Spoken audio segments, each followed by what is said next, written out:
A king reaches out. He grabs the wrist of another man. That man is wearing a crown. He is not a prisoner in chains. He is not on his knees, not yet. He is simply held. For over 300 years, one rule had never been broken. A Roman emperor could be murdered. He could be betrayed. But he could never be captured. In the summer of 260 AD, that rule broke. His name was Valerian. In 253 AD, Roman troops raised him to power, and the Senate, rare for this era, actually agreed with them. He split the empire with his son, Gallienus. Gallienus took the west, Valerian took the east, where a new enemy had already humiliated two emperors before him. That enemy was Shapur I, king of kings of Sasanian Persia. And he was about to make it 3. This was not Shapur's first Roman emperor. In 244 AD, Emperor Gordian III marched against him and died in the campaign. His successor, Philip the Arab, didn't fight. He paid Shapur 500,000 gold coins just to make him stop. Shapur didn't forget either victory. He carved them into stone at a site called Bishapur, in what is now Iran. One relief shows Gordian trampled beneath his horse. Another shows Philip kneeling before him. 2 Roman emperors. 1 king. And a wall built specifically to make sure no one would ever forget it. Valerian knew this history. He went east anyway. By 258 AD, Valerian was in the east, and at first, it looked promising. Roman forces briefly retook Antioch. But something else was moving through the camps that no sword could stop. A plague, one modern historians now call the Plague of Cyprian, was tearing through the Roman world, and Valerian's army was not spared. Shapur's own inscription later claims Valerian brought 70,000 men east. Historians today treat that number carefully. It comes from the winning side, carved to glorify a king. But even if the real number was lower, one thing is agreed on.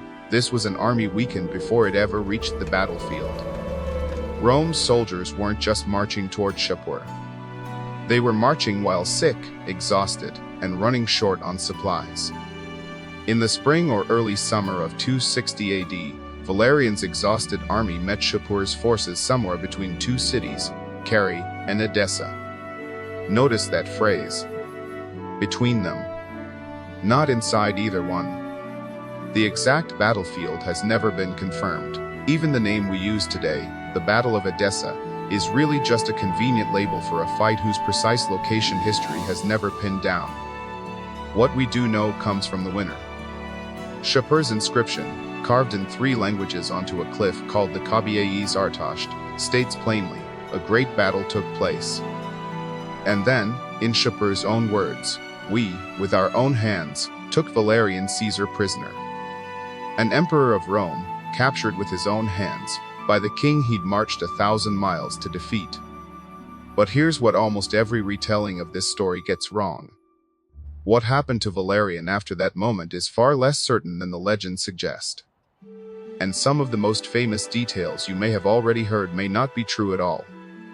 Shapur's inscription doesn't just claim Valerian. It lists his praetorian prefect, senators, and senior commanders, all captured alongside him, all deported east into Persian territory. But how, exactly, was an emperor caught? The ancient writers don't agree.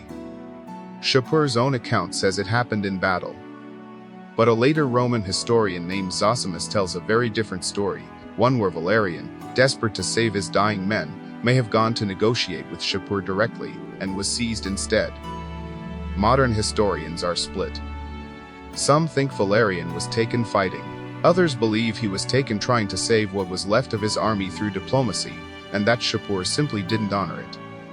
Either way, thousands of Roman soldiers, along with their emperor, vanished into Persian territory, and Rome would spend the next several years unraveling.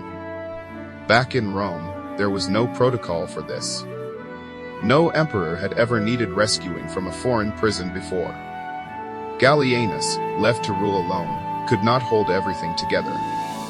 In Gaul, a commander named Postumus broke away and formed his own breakaway empire in the west.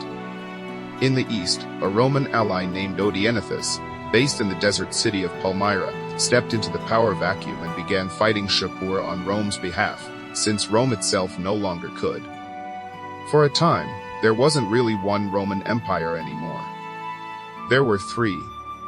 Now, the part almost every documentary gets wrong. Decades after Valerian disappeared, a Christian writer named Lactantius told a horrifying story, that Shapur used the captured emperor as a human footstool to mount his horse, and that after Valerian died, his skin was removed, dyed red, and hung in a Persian temple as a trophy.